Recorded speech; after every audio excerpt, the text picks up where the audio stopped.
Good morning students. 54वीं video हमारी है 10th क्लास की और हम प्रश्नावली नंबर 5.3 को कंटिन्यू बढ़ा रहे हैं। प्रश्नावली 5.3, ठीक है। इसके क्वेश्चन नंबर 6 तक हम कर चुके हैं और उसके बाद आ रहे हैं हम क्वेश्चन नंबर 7 पर। देखिए अब क्वेश्चन नंबर 7 में क्या कंडीशन आ रही हैं इसको देखिए। जैसे क्वेश्चन हमको दिया गया कि 1 से 1000 के बीच 3 से भाज्य सभी विषम संख्याओं का योगफल ज्ञात कीजिए। 1 से 1000 के बीच, है ना। तो 1 से 1000 के बीच की बात हो रही है। 3 से विभाज्य संख्याएं होनी चाहिए। तो 3 से भाज्य, अब 1 तो हो ही नहीं सकती भाई, 3 से विभाजित नहीं हो सकती, 2 नहीं हो सकती, 3 होगी। यानी 3 से विभाजित होने वाली पहली जो संख्या बनती है, 3 से विभाजित होने वाली पहली संख्या 3, है ना, 3 ही होती है। 3 से विभाजित होने वाली पहली संख्या 3 ही तो होगी, ठीक है। और इसके बाद में 1000 लास्ट है। अब 3 के बाद दूसरी कौन सी होगी? 6 होगी, फिर 9 होगी, मतलब 3 का पहाड़ा। भाज्य का मतलब होता है 3 का पहाड़ा लिखना है आपको, है ना, 3 का गुणज लिखना है। अब 1000 है, लास्ट में आ रही है। तो क्या 1000 3 से विभाजित हो जाती है? नहीं होगी, है ना, सबको पता है। इससे जस्ट पहले कौन सी संख्या होगी? अब उल्टा चलना है, इधर से तो हम आगे बढ़ते हैं, है ना, इधर से उल्टा चलते हैं। तो 1000 से कम संख्या कौन सी होगी? 999। तो 999 में 3 का भाग आराम से चला जाएगा, कोई दिक्कत ही नहीं है, ठीक है। 3 का भाग चला गया इसके अंदर, तो लास्ट संख्या ये हो जाती है। अब हमसे ये कहा गया कि आप इसका योगफल निकालिए। योगफल पूछ रहा है, बिल्कुल। अब देखिए, अब भी जो बात मैंने पिछले लेक्चर में बताई थी आपको और क्वेश्चन नंबर 6 के बारे में बताई थी, तो उसी चीज़ को हम यहाँ से सॉल्व करते हैं। जैसे a बराबर तो 3 आ गया, प्रथम पद आ गया, है ना, और d बराबर भी 3 है, क्योंकि द्वितीय पद में से प्रथम पद को घटा देंगे, द्वितीय पद में से प्रथम पद को घटा देंगे तो क्या इसमें आंसर आएगा? 3 आएगा, ठीक है। अब n कितना है ये तो नहीं पता यहाँ पर, भाई n है क्या? n नहीं पता, लेकिन आखिरी पद हमें पता है। तो आखिरी पद है an या tn, कुछ भी बोल सकते हैं ये। तो इससे तो पहले हम निकालते हैं n का मान, कि भाई n का मान कितना होगा, पहले इसको निकाल लेते हैं। n का मान निकालने के बाद तब हम अपना सवाल आगे बढ़ाएंगे। तो an का फार्मूला लगाया, वही पिछला वाला क्वेश्चन बन रहा है। तो a plus n-1 into D है। an की जगह पर 999, a की जगह पर 3 है, n-1 ऐसे ही छोड़ दिया, d की जगह पर 3 चल रहा है। इस 3 को इधर भेज दिया, तो 999 माइनस 3 n-1, और यहाँ 3 हो गया, 996 हो गया, और n-1 हो गया, है ना। 3 से भाग कर दिया तो 996 बटे में 3 आ गया, बराबर n-1 हो गया। इसमें आप 3 से भाग करते हैं, तो जब आप 3 से भाग करते हैं तो क्या आ जाएगा? ये गया 3 बार, है ना, ये भी 3 बार, और ये 2 बार, ये दूनी 6, तो बराबर n-1 चल रहा है। अब ये n-1 इधर आ गया, मतलब -1 को इधर भेजेंगे तो +1 हो जाएगा, ये हो जाएगा 333 बराबर n। यानी n की वैल्यू कितनी आ गई? 333 आ गई। n की वैल्यू 333, सही है।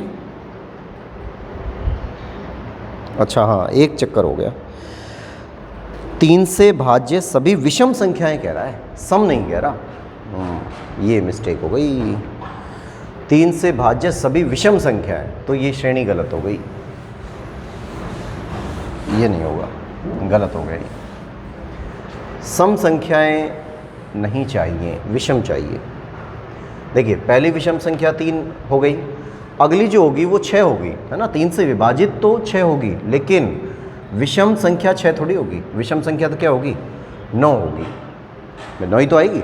फिर 9 के बाद आया 12, तो 12 हमको नहीं चाहिए। 12 के बाद आएगा 15, ये इस क्रम में आगे बढ़ता जाएगा।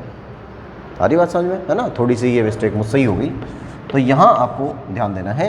तो मैंने भी नहीं देखा जल्दबाजी में कि विषम संख्या पूछी जा रही है। अगर हम नॉर्मली काम कर रहे हैं जब तो कोई बात ही नहीं है, जब तो यही वाला सवाल सही होता जो मैंने भी किया। लेकिन अब विषम संख्या की बात कर रहा है तो विषम पे ध्यान देना है, केवल सम हटा देना है। जैसे यहाँ से 6 हटा दिया, यहाँ से 12 हटा दिया, है ना, इस तरह से। तो a का मान क्या आया? 3। अब दोबारा देख लेते हैं इसको। d बराबर 9 - 3 करेंगे तो 6 आएगा, और n नहीं है, an है, लास्ट पद है 999, ठीक है। इसको हल कर दीजिए। तो ए एन बराबर a plus n minus one into d. A n की जगह पर 999 बराबर ए की जगह पर 3, एन माइनस वन ऐसे ही रहेगा, डी की जगह पर 6 रहेगा। इसको इधर भेज दिया, 999 माइनस 3 कर दिया, ये 6 आ गया, इसको घटा दिया तो 996 बराबर एन माइनस वन इंटू 6 को इधर भेज दिया तो इसमें हम 6 से भाग दे रहे हैं तो देखिए क्या आता है, 6 कम 6 हो गया, 1 बच गया है ना, 3 आ गया यहाँ से, 6 जंग 36 हो गया, फिर 3 आ गया, फिर 6 जंग 36 हो गया और n माइनस वन को इधर भेज दिया तो 167 बराबर n, ये वैल्यू आ जाती है। ठीक है, तो 67 यानी 167 n का मान आ गया 167। अब आपसे कहा गया है कि भाई इनका योगफल ज्ञात कीजिए। अब इनका योगफल निकालिए, तो योगफल निकालने के लिए क्या काम करना पड़ेगा, योगफल यानी Sn। अब Sn के लिए देखिए a बराबर 3 है ना, d बराबर 6 है और an से कर देते हैं अब की बार। ठीक है, पिछला वाला जो नॉर्मल सवाल था वो तो मैंने नॉर्मल कर ही दिया था, अपने जो फार्मूला है Sn वाला उसी से, बड़े वाले फार्मूले से, लेकिन अब हम कर देते हैं अपने छोटे वाले फार्मूले से। तो an बराबर हमारे पास है 999।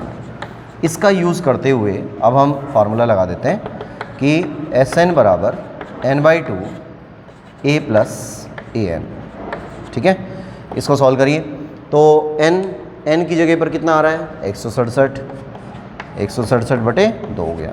a कितना है, प्रथम पद 3, फिर an है आखिरी पद आ गया 999। इनको जोड़ दिया तो 167 बटे 2, 3 जोड़ दिए, 9 और 3 12 हो गए तो 1012 आ गए। सही है, 1012 को 2 से काट दिया। तो जब इसको 2 से काटते हैं तो कितना आ जाता है 506 और वो 501 नहीं 12 नहीं 1002, सॉरी 9 और 3 12 होते हैं, लेकिन यहाँ पर 1002, 3 ही तो जुड़े।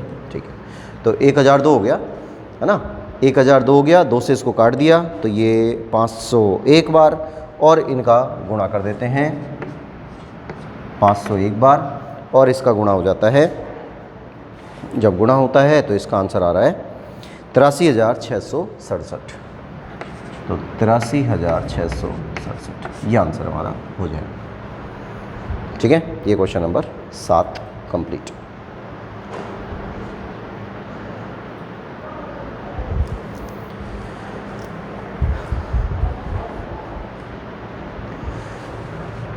नंबर 8 पे आइए।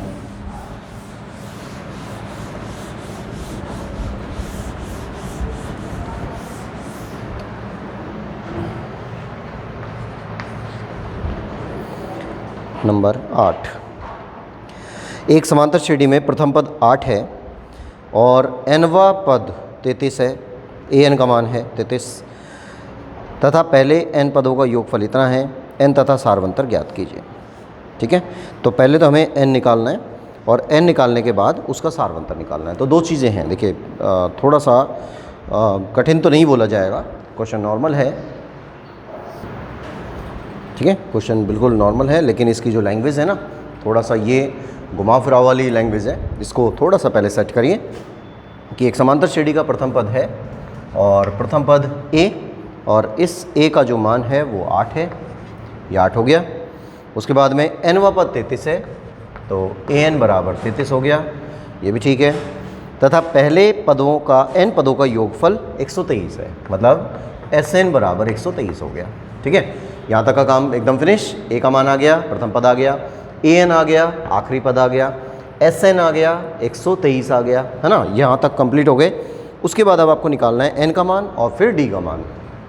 तो देखिए अभी फार्मूला हमने लगाया था, है ना, पिछले वाले सवाल पे वही वाला फार्मूला हम यूज़ कर रहे हैं कि Sn बराबर n/2 a प्लस an।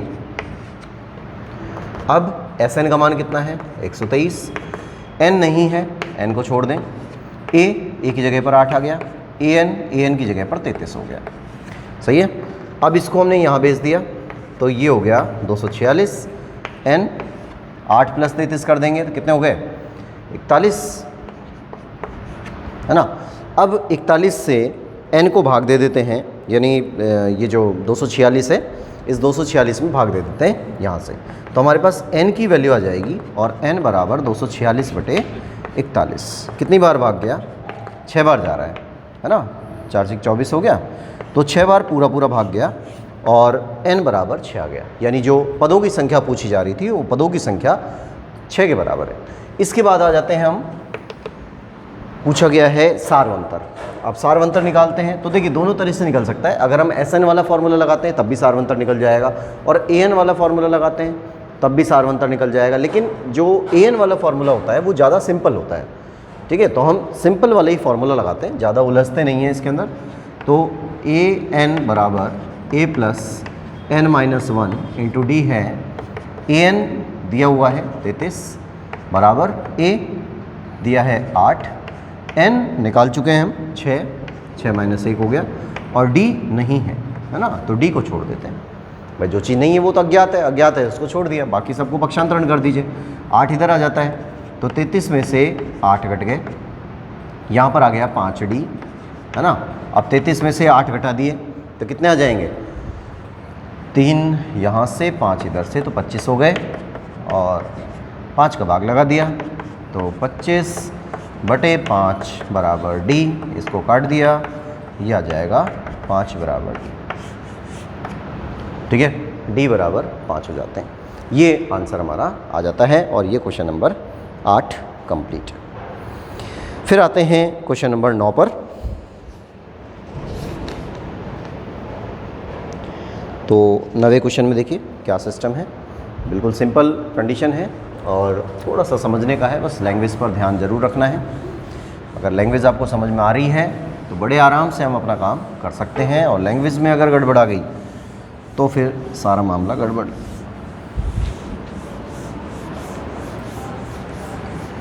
इसके बाद नंबर 9,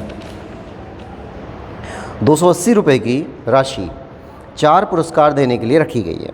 यदि प्रथम पुरस्कार के बाद का प्रत्येक पुरस्कार अपने पुरस्कार से ठीक पहले पुरस्कार से 20 रुपये कम है तो प्रत्येक पुरस्कार की राशि ज्ञात करिए। देखिए अब बिल्कुल सिंपल काम हो रहा है यहाँ पर कि जैसे नंबर 9 है तो हमने ये मान लिया कि माना प्रथम पुरस्कार, माना प्रथम पुरस्कार बराबर A है, माना प्रथम पुरस्कार A हो गया, ठीक है।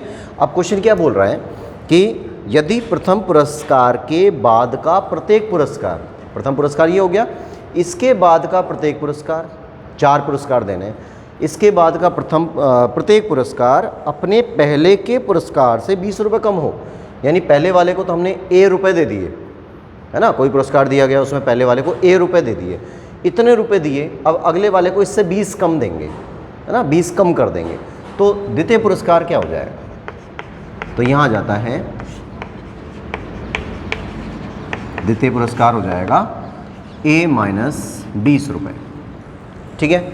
फिर तृतीय पुरस्कार क्या हो जाएगा?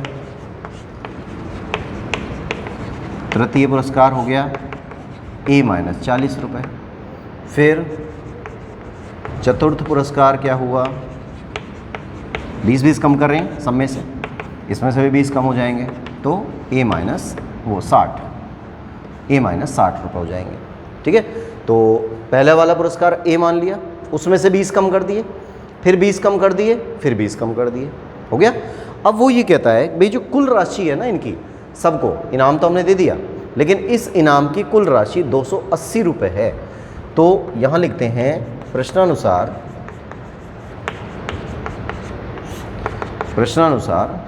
A plus A minus 20 plus A minus 40 plus A minus 60 बराबर 280 रुपये। अब देखिए इनको अगर हम जोड़ देते हैं, A आया, फिर A आया, फिर A आया, फिर A आया, तो A कितनी बार आ रहा है? 4 बार। 4 बार A आया तो 4A कर दिया प्लस, ठीक है। फिर ये माइनस का 20 है, माइनस का 40 है, 60 हो गए, है ना, माइनस 60 और माइनस 8 ही आ गया, तो माइनस का 120 हो गया। तो यहाँ लिख देते हैं माइनस का 120 बराबर 280, इसको हटा के उधर भेज दिया तो 4A बराबर ये उधर जाके जुड़ जाएंगे, कितने हो गए 300 रुपये हो गए, है ना। ये 120 है, उधर जाके जुड़ जाएगा तो 300 नहीं 400 रुपये हो गए। ये 400 हो गए, 20 इसमें जुड़े तो 300 हो गए और 100 और जुड़ जाएंगे तो 400 हो जाएंगे। तो ये स्थिति हमारे पास आ जाती है। अब हम इसका भाग दे देते हैं, A बराबर 400/4, तो A का मान आ गया 100, यानी जो प्रथम पुरस्कार की राशि थी वो 100 रुपये है और सबके पुरस्कार की राशि निकालनी है। तो हम यहाँ लिख देंगे अतः प्रथम पुरस्कार बराबर 100 रुपये। अब 20 कम कर देने हैं, है ना, A - 20 कर देंगे तो द्वितीय पुरस्कार क्या आ जाएगा, तो द्वितीय पुरस्कार 80 रुपये, फिर तृतीय पुरस्कार 60 रुपये और चतुर्थ पुरस्कार ये हो जाएगा 40 रुपये। 20 कम हो रहे हैं, है ना। पहले वाले में A था, A का मतलब 100 था, 100 में 20 कम हो गए तो 80 हो गए, फिर 80 में 20 कम हो गए तो 60 हो गए, 60 में 20 कम हो गए तो 40 रुपये हो गए। ठीक है, तो ये 4 पुरस्कार की राशि हमारे पास आ जाती है। ये क्वेश्चन नंबर आपका 9वां कंप्लीट हो गया। उसके बाद आ जाते हैं हम क्वेश्चन नंबर 10 पर। तो क्वेश्चन नंबर 10 में 3 सवाल हैं, तो एक बार लिखिए इसको, उसके बाद हम आते हैं क्वेश्चन नंबर 10 पर। 10वां सवाल आखिरी सवाल है।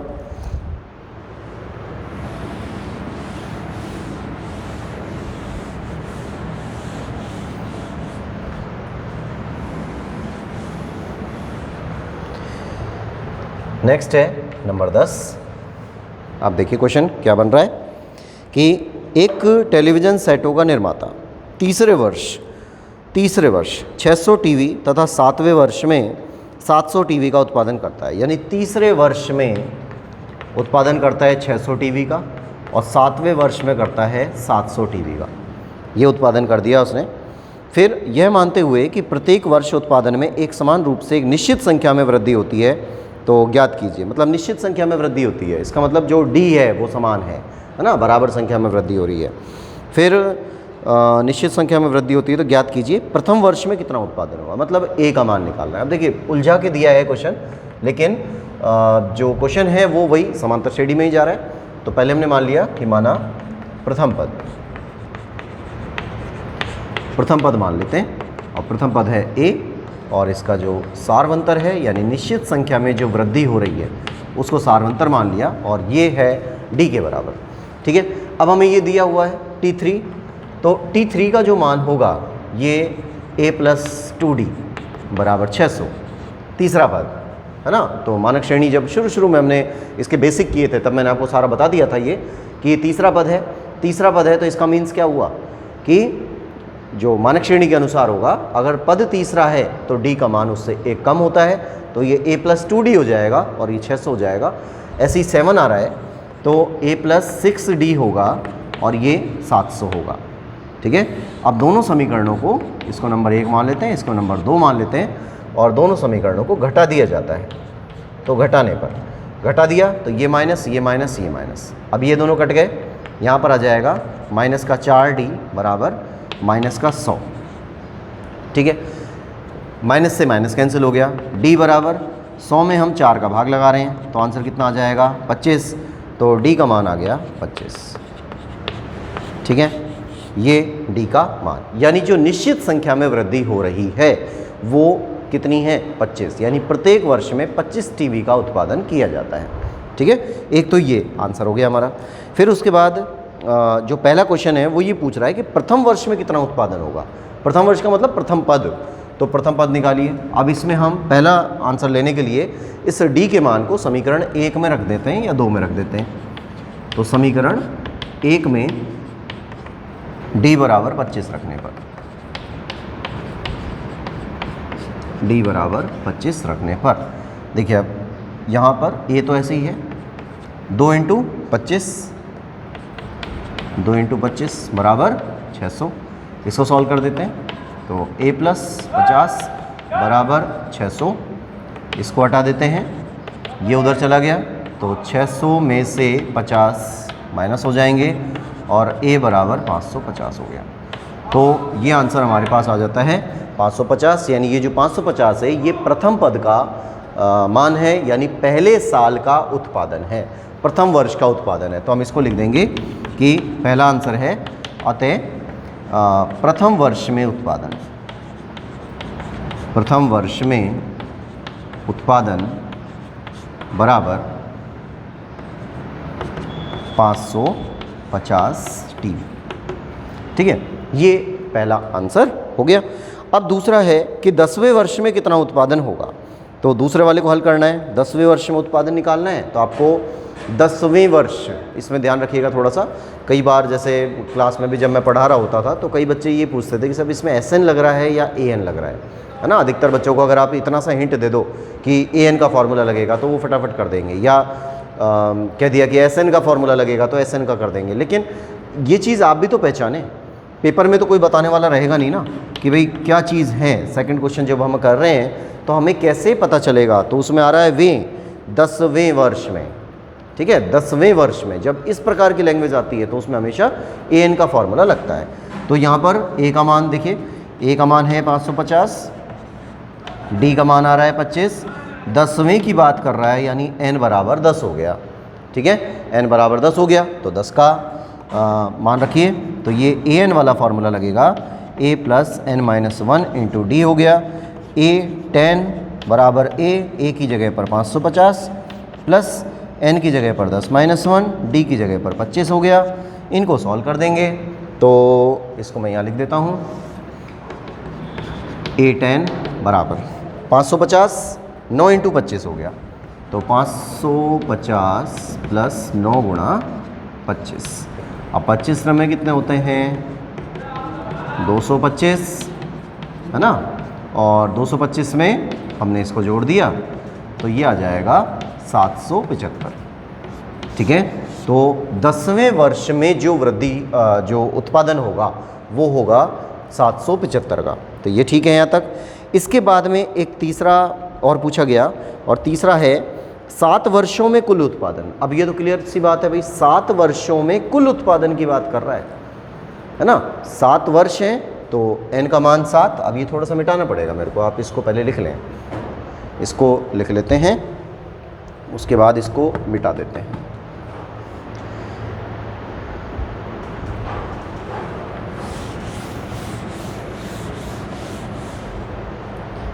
तो A बराबर 550 है, तीसरा कर रहे हैं अब हम। A बराबर 550, D बराबर 25 और 7 वर्षों का कुल उत्पादन। 7 वर्षों का कुल उत्पादन का मतलब ये हो गया कि 7 वर्षों का कुल उत्पादन यानी आपको 7 वर्षों में टोटल टीवी की संख्या चाहिए। तो जब कुल की बात हो रही है तो SN आएगा और n/2 2A plus n-1 into D. रखिए मान इसका, SN 7 का चाहिए, n/2 तो 7/2, 2A A की जगह पर 550 प्लस n-1 7-1 D की जगह पर 25, फिर 7/2 इसका गुणा कर दिया तो 1100 हो गया, प्लस 6 गुणा 25 हो गया, 25 की 150 हो गए, 1100 और 150 है ना। इनको जोड़ दिया कितने हो गए, 7/2। अब ये हो गया 1250 आ गया। 1250 को इससे काटिए तो 7 गुणा 625 हो गया, और 7 गुणा 625 कर देंगे तो जो लास्ट आंसर हमारे पास आ जाता है वो होता है 4375। तो 4375 टीवी की संख्या रहेगी, और ये हमारा तीसरे का आंसर हो गया। इसको नोट करिए।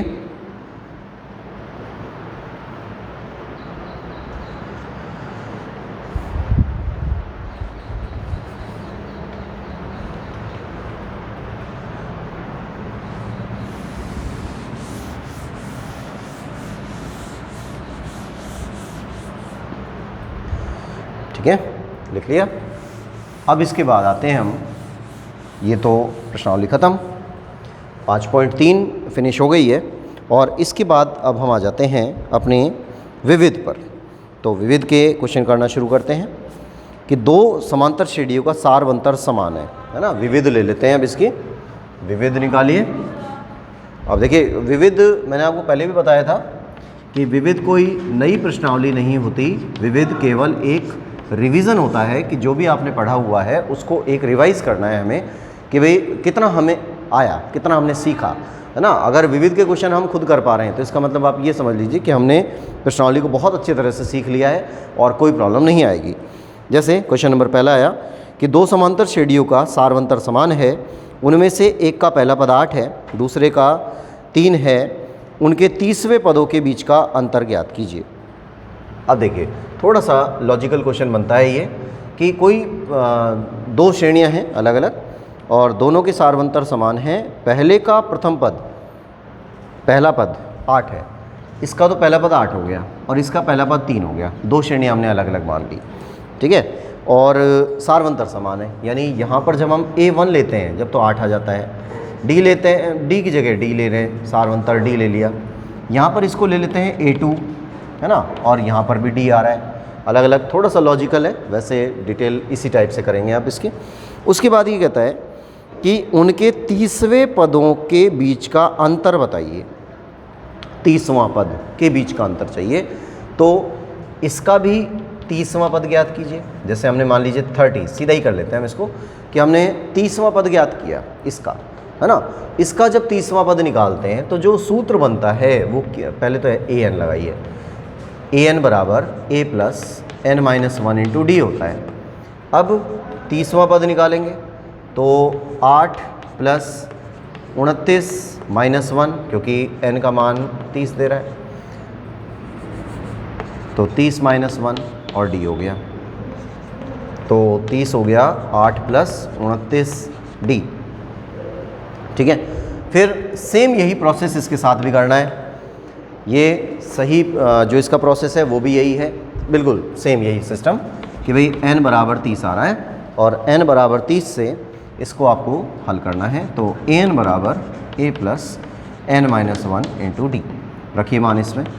तो a 30, a की जगह पर प्रथम पद है मतलब 3 है, प्लस n-1 30 माइनस 1 और d की जगह पर कुछ भी नहीं, d तो d है ही, दोनों का समान है। अब इसको हल कर लेते हैं। a 30 बराबर 3 प्लस 29d। अब देखिए ये कंडीशन आ गई पहले वाली श्रेणी के लिए, ये कंडीशन आ गई दूसरी वाली श्रेणी के लिए। अब जो क्वेश्चन है वो क्वेश्चन ये कह रहा है कि दोनों के 30वें पद का अंतर बताइए, है ना, मतलब दोनों को माइनस कर दीजिए। तो हम दोनों को माइनस कर लेते हैं, तो यहाँ लिख देते हैं कि दोनों श्रेणियों के 30वें पद का अंतर क्या है। 30वें पद का अंतर, तो इसमें से जैसे यहाँ से ले लेते हैं, सीधा ही लिख देते हैं 8 प्लस 29d में से माइनस कर देना है 3 प्लस 29d को। अब इसको हल कर देते हैं, तो 8 प्लस 29d तो ऐसे ही रहेगा, ये माइनस का 3 हो गया, ये माइनस का 29d हो गया, ये कट गया, एक प्लस का है एक माइनस का है, तो 8 में से 3 गए, कितने बच गए 5, यानी जो आंसर आएगा वो होगा 5। और इसका जो प्रथम पद है वो 30वें पदों का जो अंतर है वही आंसर होगा 5 और आंसर है घ, चौथा ऑप्शन सही है, ठीक है। इस तरह से आपको ये काम करने हैं। इसके बाद क्वेश्चन नंबर 2 देखिए, या इसको हम नेक्स्ट वीडियो में ही करेंगे फिर, ठीक है। इनको आप करके देखिएगा और कोशिश कीजिएगा कि ये क्वेश्चन आप खुद कर लें। तो जितने भी ज़्यादा से ज़्यादा क्वेश्चन आप खुद कर पाते हैं वो आपके लिए ज़्यादा बेनिफिट होता है। और क्वेश्चन लगभग सभी उन्हीं तरीक़ों पर आधारित हैं जो तरीके मैंने आपको बताए थे। तो an का फॉर्मूला लग रहा है और sn का लग रहा है, बस उसके आधार पर आप अपने काम करते जाइए। फिर नेक्स्ट वीडियो जो हमारी आएगी उसमें आप अपने रफ़ कॉपी में काम करके देखिएगा और रफ़ कॉपी में करने के बाद फिर अगर आपको ऐसा लगता है कि भाई हमने क्वेश्चन सही कर लिए तो उसको फेयर में कर लेना, और यहाँ पर मिलान करने के बाद बिना मिलान किए उससे पहले आपको नहीं करना है। ठीक है, ऐसा ना हो कि कोई गलत चीज़ नोट हो जाए।